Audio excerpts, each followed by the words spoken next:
36 साल हो गए, 2-4 दिन 10 या ज्यादा। लेकिन सोचिए जरा, 36 साल पहले यानी 1990 में वादी कश्मीर में एक ऐसी घटना घटी थी, एक ऐसी वारदात को अंजाम दिया गया था कि बताते हैं लोग कि उस वक्त सनसनी फैल गई थी पूरी वादी में। और फैलती भी क्यों ना, चूंकि हॉस्टल से एक नर्स को किडनैप किया गया था और 5 दिनों के बाद उसकी बहुत ही मशकशुदा यानी छत विछत हालत में लाश जो है वो बरामद की गई थी। उससे जुड़ी बहुत सारी कहानियां हैं, उनके साथ क्या हुआ क्या नहीं हुआ, लेकिन सबसे बड़ी बात यह है कि इंसाफ अब तक नहीं हुआ। जी हां, 36 साल होने को है लेकिन इंसाफ अब तक नहीं हुआ। और जाहिर है कि सरला भट्ट के रिश्तेदार, उनकी कम्युनिटी के लोग, उनकी पड़ोसी, जो लोग भी इस इंसाफ नामी लफ्ज पर यकीन अगर रखते हैं तो क्या उनका यह यकीन कमजोर पड़ गया होगा? बेशक कमजोर पड़ गया होगा, लेकिन 36 सालों बाद एक बार फिर शुरुआत हुई है। शुरुआत इस बात की हुई है कि उस केस की जांच फिर से की जाए और इसकी बाकायदा जांच शुरू हो चुकी है। SIA यानी स्पेशल इन्वेस्टिगेशन एजेंसी ने इसको लेकर अपनी तहकीकात का आगाज कर दिया है और इसी आगाज के साथ उम्मीद और आस बढ़ गई है एक बार फिर, देर से ही सही लेकिन इंसाफ की।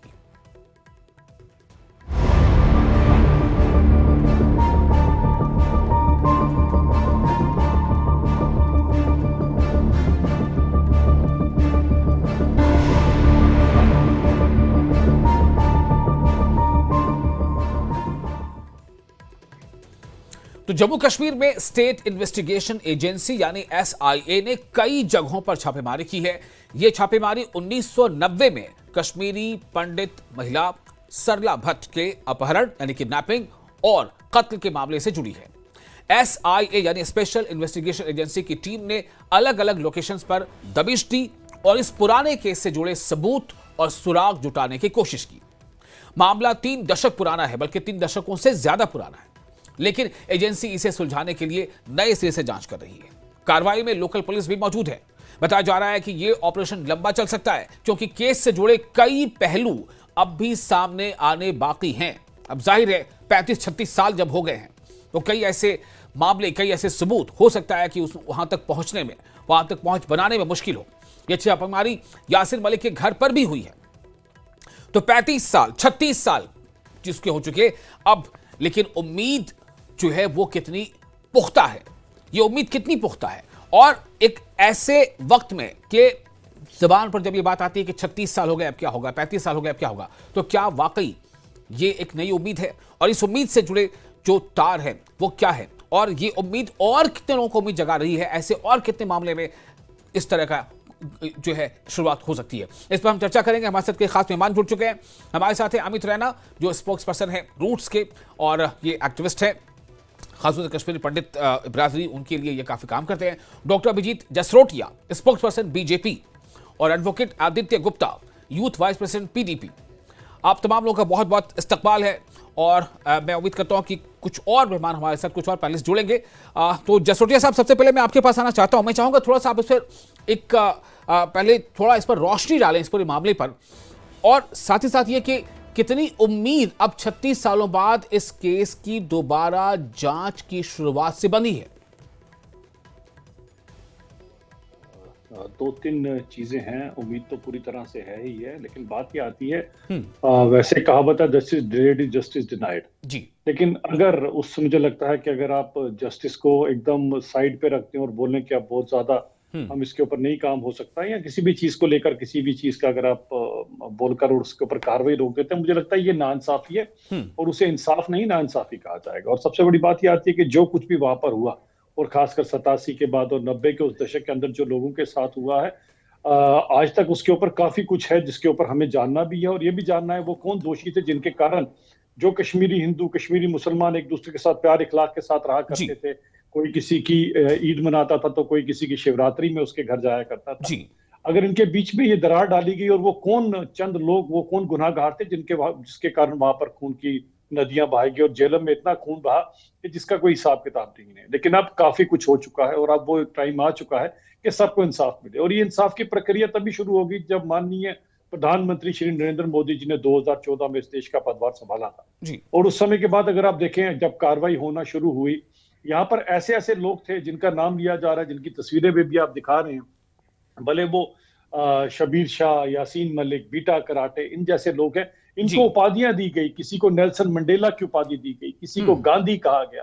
तो आप समझ सकते हो कि कहां पर क्या किया जा रहा था। जिन लोगों ने इन हत्या की और जिन लोगों में इन चीजों में पाए गए, उन लोगों के लिए किस तरह का वहां पर एक नैरेटिव बनाया जा रहा था। और उस समय की सरकारें जो भी थी, केंद्र के अंदर या यहाँ पर थी, इनको आप कहेंगे अगर हमको क्लीन चिट कोई नहीं दे सकता, क्योंकि 30 साल तक जिन लोगों को अपनी कुर्सियों के पीछे उन्होंने छुपा कर रखा, उन्हें पूछना तो पड़ेगा कि वो कौन था जिसने सरला भट्ट जी का कत्ल किया। और सरला भट्ट जी कौन? ठीक है। इसी सोटिया साहब, इसी बात की जांच का आगाज हो चुका है।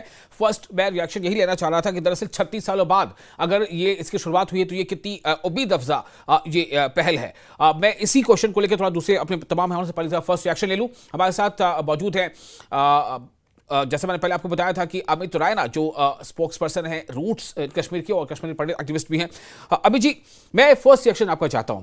36 सालों बाद केस दोबारा खुला है और इसकी फाइल खुली है और बाकायदा इसकी जांच का आगाज हो चुका है। ये जांच का आगाज होना 36 सालों बाद, इसे आप कैसे देख रहे हैं? देखिए, पिछले 2 सालों में कुछ स्पेसिफिक केसेस के जांच के आगाज किए जा चुके हैं, जिसमें जस्टिस नीलकंठ गंजू की हत्या, लसक कॉल डायरेक्टर दूरदर्शन की हत्या और आज सरला के हत्या के केसेस की आगाज हो चुकी है।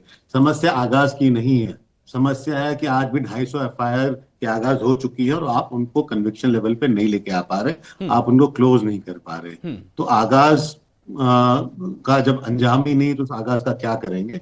आप अगर पिछले 35 साल का रिकॉर्ड देखेंगे तो कोई भी सरकार, लेकिन मुझे लगता है कि आप ऐसे अभी शुरू में ही नाउमीद हो जाएंगे तो कैसे काम चलेगा? जो एक पहल थी, आप माने कहा कन्विक्शन का नहीं पहुंचा, फिर से अगर पहल हुई है तो अंजाम तक पहुंचने के लिए दोबारा आगाज जो हुआ इसका तो वेलकम कीजिए। नहीं, 36 साल से इंतजार कर रहे हैं, 3.5 साल से इंतजार नहीं कर रहे हैं। अगर 3.5 साल, 5 साल, 8 साल, 10 साल होता तो भी देखिए, मैं हर कोई पहल जो न्याय दिलाती है या न्याय दिलाने की कोशिश करती है उसका हम स्वागत करते हैं जी। मगर हम सिस्टम से नाराज भी हैं, सिस्टम से मायूस भी हैं, और क्योंकि हमें 36 साल का जो एक्सपीरियंस है उसमें हमें नहीं लगता कि ये एक कंक्लूसिव लेवल पे जाएगा। तो आज मैं उम्मीद करता हूं जो एसआईए ने इन्वेस्टिगेशन शुरू करी है वो हेडलाइन लेवल से बढ़कर आगे क्लोजर की ओर भी जाएगी। 36 साल के रिकॉर्ड में हमने ऐसा कोई भी क्लोजर नहीं देखा है। हमने जरूर देखा है कि पॉलिटिकल पार्टीज के नेता उन आतंकवादियों के समर्थन में खड़े हो जाते हैं जिनके अपने फैमिली मेंबर्स उन आतंकवादियों से ग्रस्त हैं। हमने वो देखा बट हमने कन्विक्शन नहीं देखी है। तो बिल्कुल स्वागत करता हूं, बट क्या मैं उसको ठीक है, चलिए आप एक साथ वेलकम करते हैं और इसे खुशायद मानते हैं कि कम से कम आगाज हो चुका है। लेकिन आप थोड़े नाउमीद इस बात को लेकर हैं कि इससे पहले जितने भी ऐसे केसेस का आगाज हुआ वो कन्विक्शन तक नहीं पहुंचा, यानी उसका कंक्लूजन बेहतर नहीं हुआ। एडवोकेट आदित्य गुप्ता हमारे साथ जुड़ चुके हैं, यूथ प्रेसिडेंट है पीडीपी के। आदित्य, बहुत आपका स्वागत, वेलकम। मैं जानना चाहता हूं आपसे कि हाउ डू यू वेलकम और नॉट दिस इनिशिएशन, यानी कि अगर फिर से एक केस की फाइल खुली है और इंसाफ की आस जगी है, जो 35-36 साल पुराना मामला है, लेकिन चूंकि इंसाफ मिला नहीं था, तो आप इसे कैसे देखते हैं? नमस्कार वासिल, आपको और मेरे फेलो पैनलिस्टों को नमस्कार। हाँ विशाल, सॉरी। ऐसा है विशाल कि हम चाहते हैं कि इंसाफ होना चाहिए, हम इंसाफ के साथ हैं। हाँ। हम चाहते हैं कि ट्रांसपेरेंट इन्वेस्टिगेशन होनी चाहिए, अकाउंटेबिलिटी सेट होनी चाहिए, सो दैट जो एंक्शियसनेस अभी रूट्स के प्रवक्ता ने एक्सप्रेस की है वो एंक्शियसनेस इस कम्युनिटी को बिल्कुल महसूस नहीं होनी चाहिए, हमारी कश्मीरी पंडित कम्युनिटी को। और लेकिन एट द सेम टाइम इसको एज ए पॉलिटिकल टूल नहीं इस्तेमाल किया जाना चाहिए, पॉलिटिकल ब्रांडिंग के लिए इस्तेमाल नहीं किया जाना चाहिए। अगर आपने इंसाफ के लिए फाइल खोली है तो इसको इंसाफ के तराजू पे ही तोल के और इंसाफ की लेवल पे ही इस्तेमाल किया जाना चाहिए। It should not be used as a political gimmick, जैसे पिछले 5-6 साल में टारगेटिंग नहीं होनी चाहिए, फेयर और ट्रांसपेरेंट प्रोब होनी चाहिए और फेयरली इसको अंजाम तक पहुंचाया जाना चाहिए। Unnecessarily harassment of anyone should not be done, but जो इसमें इन्वॉल्व हैं they should not also be spared. ठीक है, लेकिन अब मैं आपसे ये जानना चाहता हूं कि आदित्य, चूंकि अब वापस सेकंड राउंड ऑफ क्वेश्चंस है कि अगर अमित रैना थोड़े नाउमीद नजर आते हैं या थोड़ी मायूसी उनकी बातों में नजर आती है, तो उसकी जो भी वजह रही हो पिछले जो वो साइट कर रहे हैं एग्जाम्पल्स को, मैं आपसे ये जानना चाहता हूं कि अगर ऐसा हुआ है तो क्यों? आपने भी कुछ उसको टच किया है, इशारा दिया है, लेकिन मैं थोड़ा डिटेल में जानना चाहता हूं कि ऐसा क्यों हुआ? कानून से भरोसा क्यों कम हो गया? कानून पर क्यों इस पर भरोसा नहीं रहा कि जो हमारा सिस्टम है मौजूदा या तत्कालीन जो भी रहा कंटेम्पररी, वो इसको वाकई अंजाम तक पहुंचाना चाहता है? देखें साहब, जो 87 से लेकर 92 के बीच में जो भी हुआ, उसके रेमिफिकेशंस आज तक हम महसूस करते हैं। और उसमें एक मेजर लॉस हमें जो हुआ वो कश्मीरी पंडित कम्युनिटी का लॉस हुआ है।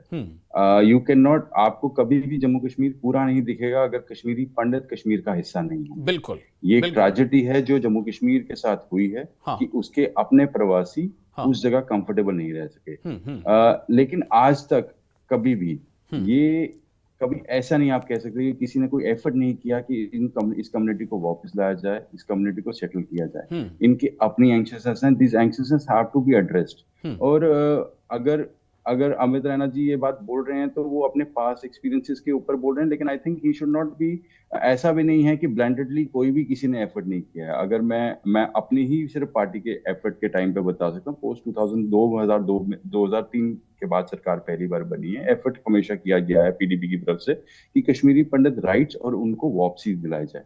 और हम आज भी उसी के लिए वचनबद्ध है। हम चाहते हैं कि कश्मीरी पंडित हिस्सा होना चाहिए कश्मीर का। इसलिए हमने बार बार एक बात पे तवज्जो दिया है कि अगर आप रिजर्वेशन करेंगे for Kashmiri Pandit to be elected from Kashmiri valley, वो बेटर है। क्योंकि फिर ये होगा कि एक मुसलमान भाई हमारा उठ के जाएगा कश्मीरी पंडित नुमाइंदे के पास कि साहब मेरा काम करो जी, उससे एक कॉन्फिडेंस बिल्डिंग मेजर होता है। ठीक है। मुफ्ती साहब ने बार बार कॉन्फिडेंस बिल्डिंग मेजर की तरफ तवज्जो दी और हम चाहते हैं कि कॉन्फिडेंस बिल्ड हो इस कम्युनिटी के बीच में, ताकि Kashmir gets back to what it was prior to 1987 के जो हालात आए हैं 87 से 90 92 के बीच में, वो चीज को हम हटा तो नहीं सकते हैं, बट एक चीज तो जरूर कर सकते हैं कि हम उसको हील कर सकते हैं। हीलिंग जो है वो हम कर सकते हैं, हील कर सकते हैं। बिल्कुल। अमित रैना जी, मैं आपके पास फिर से आना चाहता हूं। अमित जी, मेरा सवाल आपसे ये होगा कि ये मायूसी क्यों है? अभी बातचीत पे इशारा हुआ कि तंत्र से, सिस्टम से मायूसी क्यों है? अगर आपको यह लगता है कि 36 सालों में हमने आगाज तो बहुत देखा लेकिन अंजाम नहीं देखा, यानी इंसाफ मिलता हुआ अंजाम नहीं देखा, तो ये क्यों है? क्योंकि अगर उसको उस सिस्टम से अगर आप भरोसा कम हुआ तो वो सिस्टम के लिए जिम्मेदार कौन है? किसको आप इसके लिए जिम्मेदार मानते हैं?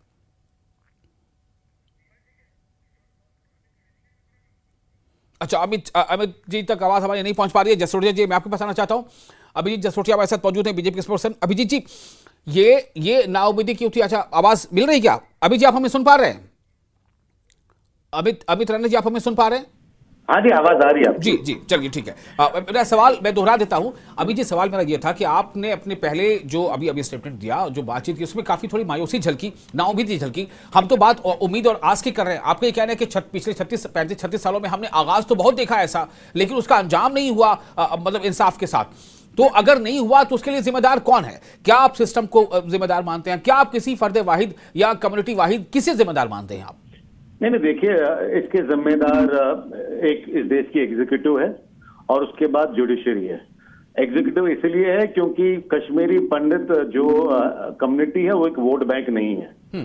तो कश्मीरी पंडित कम्युनिटी क्योंकि वोट बैंक नहीं है तो उनके एक्सप्रेशंस मीट करना जरूरी नहीं है।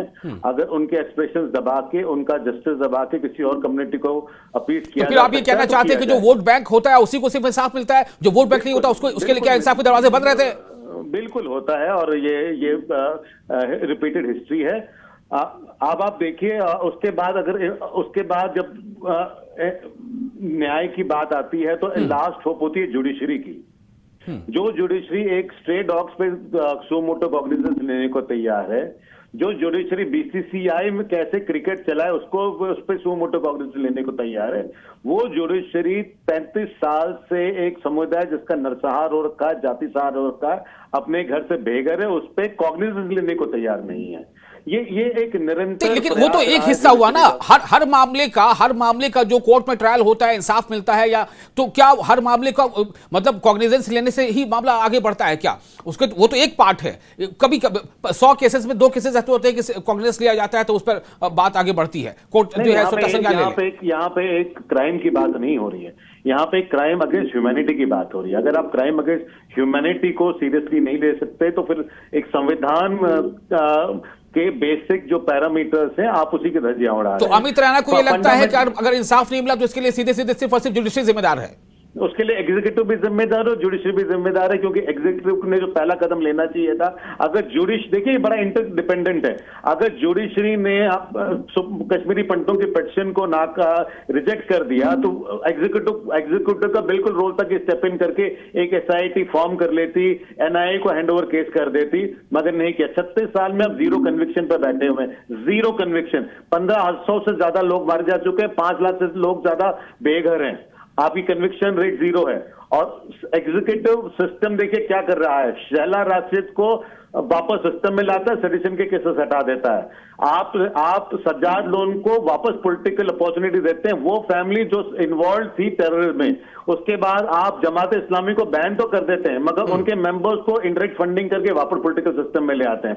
तो आप क्योंकि पॉलिटिक्स देख रहे हैं, आप इलेक्टोरल वोट बैंक देख रहे हैं, तो कश्मीरी पंडित का दर्द, कश्मीरी पंडित के साथ लेकिन एक सवाल अमित रैना जी, एक सवाल आपसे और करूंगा, फिर मैं सीधे अभिजीत जसोटिया साहब के पास जाऊंगा, चूंकि इशारा कहने के लिए ब्यूरोक्रेसी पे है और ब्यूरोक्रेसी बहुत हद तक जुड़ा होता है पॉलिटिकल विल के साथ। पॉलिटिकल विल का मतलब यह है कि कोई भी राजनीतिक दल जो सत्ता में हो, सत्ता में कोई एक दल ने 36 सालों में शासन नहीं किया, लगभग कई दल, तमाम दल शासन में रहे हैं, कोई थोड़ा कम थोड़ा ज्यादा। अमित रैना जी, मैं इस पर छोटी टिप्पणी आपकी चाहूंगा। नहीं बिल्कुल, क्योंकि हम किसी भी दल के लिए वोट बैंक नहीं है, तो जब हम किसी भी पॉलिटिकल दल के लिए वोट बैंक नहीं, उनकी प्रायोरिटी वोट बैंक है। देखिए अभी PDP के प्रवक्ता बात कर रहे थे न्याय की, उनकी अपनी अध्यक्ष महोदय अपनी बहन के किडनैपर को हीरो मानते हैं कश्मीर का, यासीन मलिक को। यासीन साहब कहते हैं उनकी फ्रीडम की बात करते हैं, कहते हैं उनका जेल गलत है। तो आप जब आपकी जो पॉलिटिकल अपॉर्चुनिटी आपके परिवार से बढ़कर जाती है, तो एक समुदाय के लिए आप क्यों चिंता करेंगी, वो भी वो समुदाय जिसको आप काफिर कहते हैं। तो ये एक रियलिटी है इस पूरे सिस्टम की। Aditya Gupta, would you like to react on this?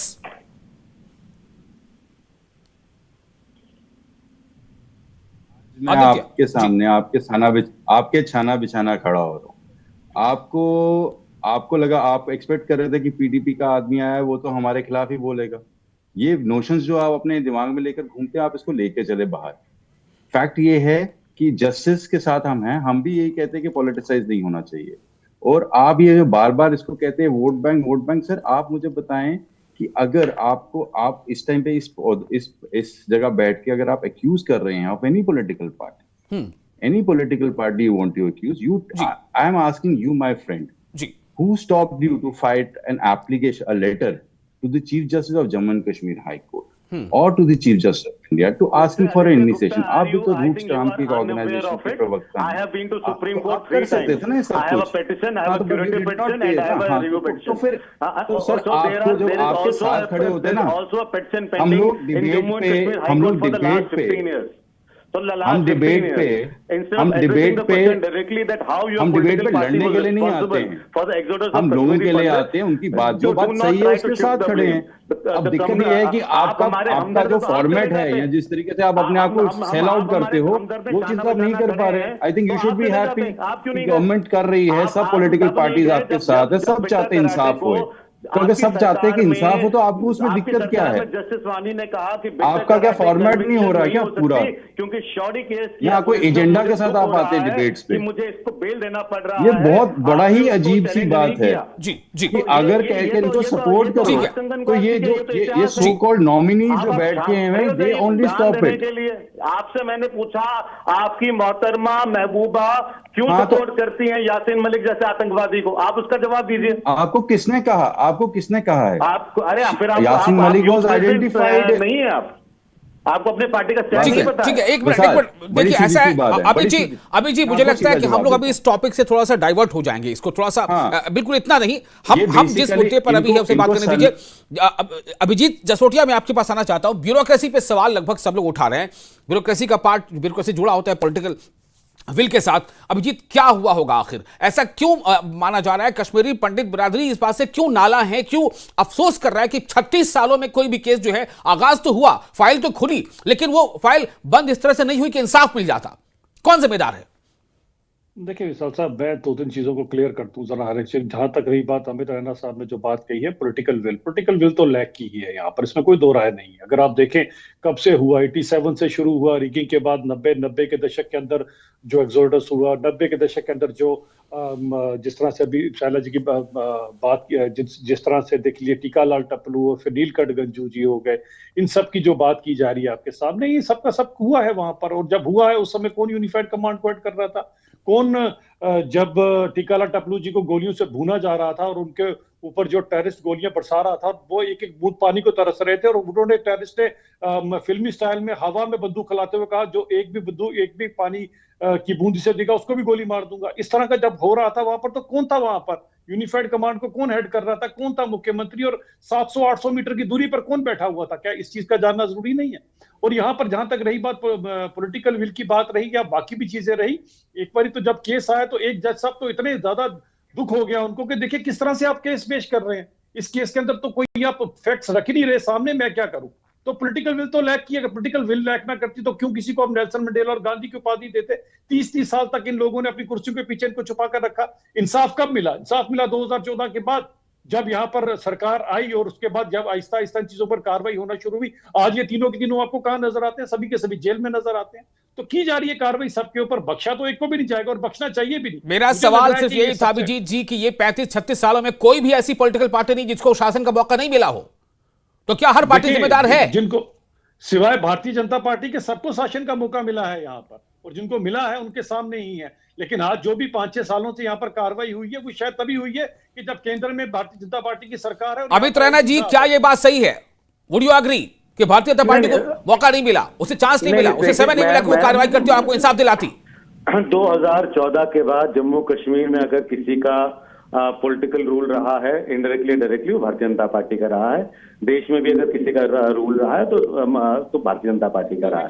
ये जरूर कह सकता हूं कि कुछ केसेस उन्होंने रीओपन करे हैं, बट जो कलेक्टिव जस्टिस की बात हो रही है कम्युनिटी की, उसमें जितनी उपेक्षा भारतीय जनता पार्टी या मोदी सरकार से भी वो कहीं पर भी फुलफिल नहीं होती है। उसमें बहुत ही शॉर्टकमिंग्स है, ये एक सच बात है। और मुझे लगता है कि जो भारतीय जनता पार्टी भी पॉलिटिकल पार्टी है और थोड़ी ज्यादा प्रो हिंदू है, बट अल्टीमेटली वो भी वोट बैंक पॉलिटिक्स नहीं, वो प्रो हिंदू है नहीं, मुझसे मेरा मतलब उससे नहीं है। मेरा मतलब ये है कि अमित रैना जो रूट्स को रिप्रेजेंट करते हैं, अमित रैना जो कम्युनिटी को रिप्रेजेंट करते हैं, वो अगर ये कह रहे हैं कि हमें 36 सालों में किसी भी पॉलिटिकल पार्टी ने हमारा साथ नहीं दिया या ब्यूरोक्रेसी ने उस तरह से एक्टिवली काम नहीं किया, तो मैं सिर्फ जानना चाहता हूं कि क्या कोई एक पार्टी है ऐसी, एक या दो या तीन, जो उससे अलग है? नहीं, मुझे तो नहीं दिखती है कि कोई पॉलिटिकल पार्टी जिसने 100% काम किया हो कि जस्टिस की काम बढ़ाओ। देखिए, आप आज कन्विक्शन कर पाए या न कर पाए, बट जो 1500 फैमिलीज हैं जम्मू कश्मीर की, जिनके खासकर माइनॉरिटीज की, जिनकी जो आज भी जस्टिस अवेट कर रहे हैं, कम से कम उन्हें सेंस ऑफ क्लोजर तो मिले, एक सेंस ऑफ क्लोजर मिले। कार्तिक हमारे साथ जुड़ चुके हैं। जी बिल्कुल, मैं थोड़ा सा अगर मुझे मौका दें, कार्तिक चोपड़ा हमारे साथ जुड़ चुके हैं, पॉलिटिकल एनालिस्ट है। कार्तिक, मैं आपके पास आना चाहता हूं, 36 सालों के बाद, 35-36 साल हो गए और सरला भट्ट का मामला, वो केस फिर से खुला है, जांच फिर से होगी। उम्मीद तो यही है, उम्मीद करनी चाहिए कि एक अच्छी शुरुआत यहां से है कि शायद इंसाफ मिल जाए। लेकिन अभी अमित रैना जिससे मैं बात कर रहा था, आप सुन रहे हैं उनको भी, वो कह रहे हैं कि इससे पहले कई बार 36 सालों में कोई ऐसा केस नहीं हुआ, केसेस खुले जरूर लेकिन वो कन्विक्शन तक और इंसाफ तक नहीं पहुंच पाया, जीरो जो है उसका रेट रहा है। तो हम कैसे उम्मीद कर लें कि इस बार भी ऐसे ही कुछ होगा?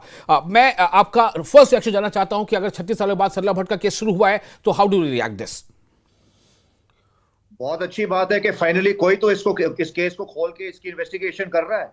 इसी के साथ हम चाहते हैं कि ऐसे बहुत केस हुए इतने सालों में, जैसे छत्ती सिंहपुरा में सिखों के खिलाफ जो मैसेकर था, नाडीपुरा का जो मैसेकर था, और इतने सारे और मैसेकर थे, काफी मैसेकर और वो भी थे जो केसेस अभी भी सुलझे नहीं है, जो कश्मीरी मुसलमानों के खिलाफ भी हुए हैं पिछले 36 सालों में, जब अलग अलग पॉलिटिकल डिस्पेंशन से।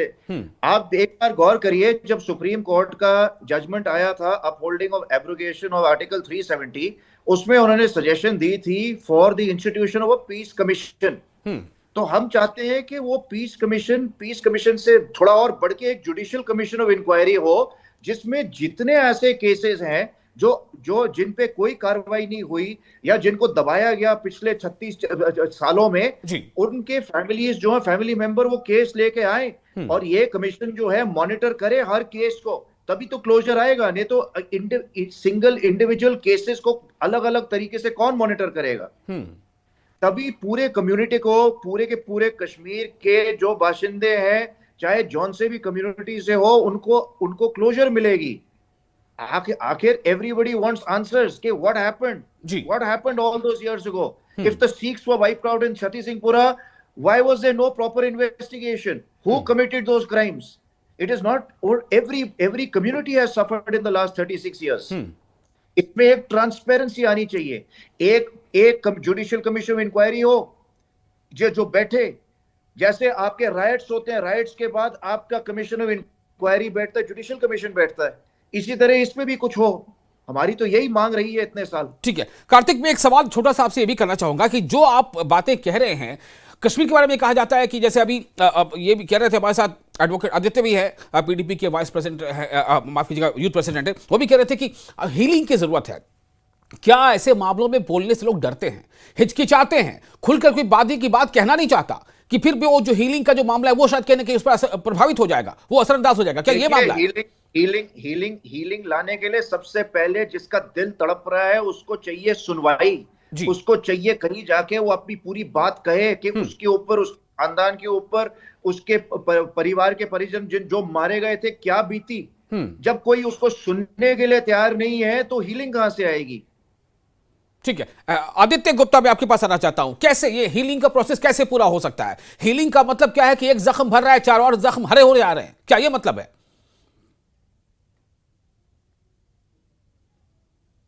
आदित्य आप अनम्यूट कर लें, खुद को अनम्यूट कर लें।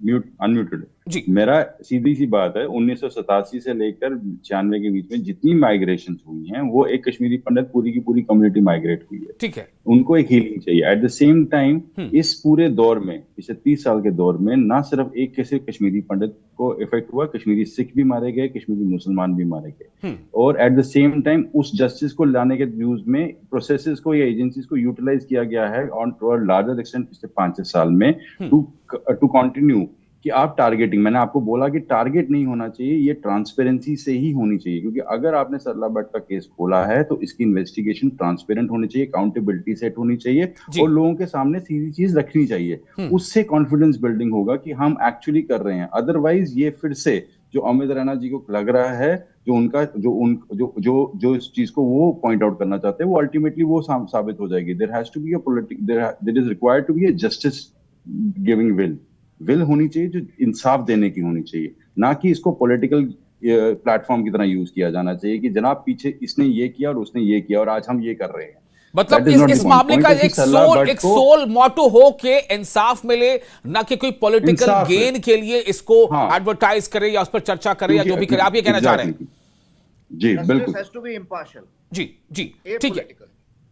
तो इसी पे मैं जरा सा जसोटिया साहब से एक छोटा सा कमेंट लेना चाहूंगा। जसोटिया साहब, क्या ये मुमकिन लगता है एक ऐसे वक्त में जब हर छोटी से बड़ी चीज पर लोग जो पॉलिटिकल पार्टी उनको लगता है कि हमें इससे कुछ सियासी फायदा मिल जाए, क्या ये मुमकिन अब है कि only with the particular aim of getting justice इस पर आगे बढ़ा जाए? पॉलिटिकल पार्टीज भी अगर जुबान खोले तो सिर्फ इसलिए जुबान खोले, ना कि पॉलिटिकल गोल सेट करने के लिए खोले। देखें, 2-3 चीजें और एक चीज समझिए, पॉलिटिकल विल की भी जहां तक बात है और चीजें बदली हैं 2014 और खासकर 2019 के बाद, जब 370 जैसे उस ड्रैकोनियन लॉ से हम लोगों को निजात मिली, क्योंकि उससे पहले कहीं ना कहीं वो बैरियर था जिसके अंदर यहाँ पर डायरेक्टली कुछ भी नहीं हो सकता था। अब जब चीजें होना शुरू हुई हैं तो 2-4 साल में आपके सामने ये रिजल्ट्स हैं कि शबीर शाह, बीटा कराटे, यासीन मलिक सभी आपको जेल में नजर आ रहे हैं। अब बात आती है जिस तरह से फिर से हीलिंग की बात शुरू हो गई, अब इनका पर जरा प्रोसेस तो देखिए किस तरह का रहा है। 2003 में जब नदी मर्ग हुआ, 24 कश्मीरी हिंदुओं को पॉइंट ब्लैंक पे भुना गया, जिसमें 4 मासूम बच्चे थे। ये जो हमारे आदित्य साहब की पार्टी है उनके साथ कांग्रेस थी, यहाँ पर हीलिंग टच खेल रही थी। अब वो हीलिंग टच उन लोग मासूमों के लिए थी या उन टेररिस्टों के लिए थी, वो अच्छा भला आपको आज पता लग सकता है कि 30 साल ये लोग क्यों कुर्सियों के पीछे छुपे रहे। अब हीलिंग टच का असली मतलब क्या होता है? जिस तरह से अभी पीछे जो नौकरियां बांटी गई उन लोगों को जो टेररिस्ट, जो हमारे माननीय एलजी साहब, सिन्हा साहब ने जो नौकरियां दी, जो टेररिस्ट विक्टिम थे, आज कितने सालों बाद उन लोगों को नौकरियां दी गई इन सब चीजों के लिए। इसे एग्जैक्टली हीलिंग कहा जाता है। वो हीलिंग नहीं कि आप टेररिस्टों को या उनके को इनडायरेक्टली कहीं ना कहीं बिल्कुल बिल्कुल बिल्कुल। अमित रैना जी, मैं फाइनल कमेंट के लिए आपके पास आना वक्त बिल्कुल नहीं है। अल्टीमेट यही है कि finally what would you comment this, कि चूंकि अब इसकी शुरुआत हो चुकी है, अब तो क्या लग रहा है कि हाँ उम्मीद करनी चाहिए?